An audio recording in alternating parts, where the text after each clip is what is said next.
لنڈی کوتل بازار کې د کرونا وایرس ډاګیزه خلاف ورزي روانه ده. ضلعي انتظامیه په SOPs عمل درآمد کولو کې ناکامه په نظر راغلی. بینکونو مخې ته د ولسي وګړو رش جوړ شوی دی او د کرونا SOPs خلاف ورزي روانه ده.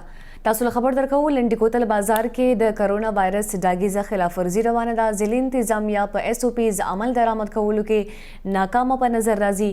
د بینکونو مخې ته د ولسي وګړو رش جوړ دی او د کرونا SOPs خلاف ورزي روانه ده.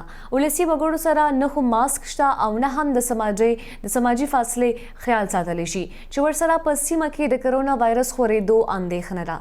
ذمهوارو وګړو حکومت نه د کرونا SOPs خلاف ورزي کوونکو خلاف د اقداماتو غوښتنه کړې. تاسو خبرو لنډی کوتل بازار کې د کرونا وایرس ډاګیزه خلاف ورزي روانه ده. ضلعي انتظامیه په SOPs عمل درآمد کولو کې ناکامه په نظر راځي. تفصیل معلومو د خپل همکار ولی خان شینواری نه. جی ولی خان تفصیلات راکې په دیړه.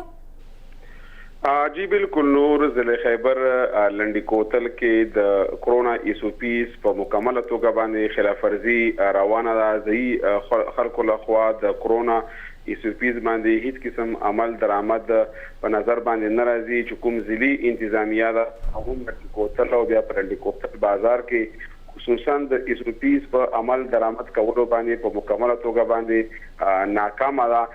د لنډی کوتل بازار کې مختلفو بینکونو ته ډېر زیات رش په نظر راځي او دغه بینکونو ته سلګونو په تعداد کې کسان جوخت په لاین کې ولاړ دي. دغه کسانو سره نه دوی نه ماسک اچولی او نه د سماجي د فاصلې خیال ساتي. د دې د SOPs په خلاف ورزي باندې د ذمہدارو وګړو سخت تشویش اظهار کړی دی او دوی وایي چې یو څه په ملک کې د کرونا وایرس دریم لهر کې تیزی او بل طرف لنډی کوتل کې د کل عام د کرونا SOPs خلاف ورزي د سیمه کې د کرونا وایرس د اضافي خدشه ظاهر کړی دا. دوی وایي چې په کار دی چې دغه د SOPs خلاف ورزي په ضد باندې سخته کاروي وکړي شي. دوی د ضلعي انتظامیه باندې هم ټکونه وکړه او دوی وایي چې دوی طرفه هیڅ قسم سختي په نظر باندې نه راځي، نه د دوی لخوا د دغو خلکو په ضد باندې د کاروي مخې ته راغلې ده، نه د ځایي خلکو ته آګاهي په لړ کې دوی ته هدایت درکړل شوي. د دې وجې نه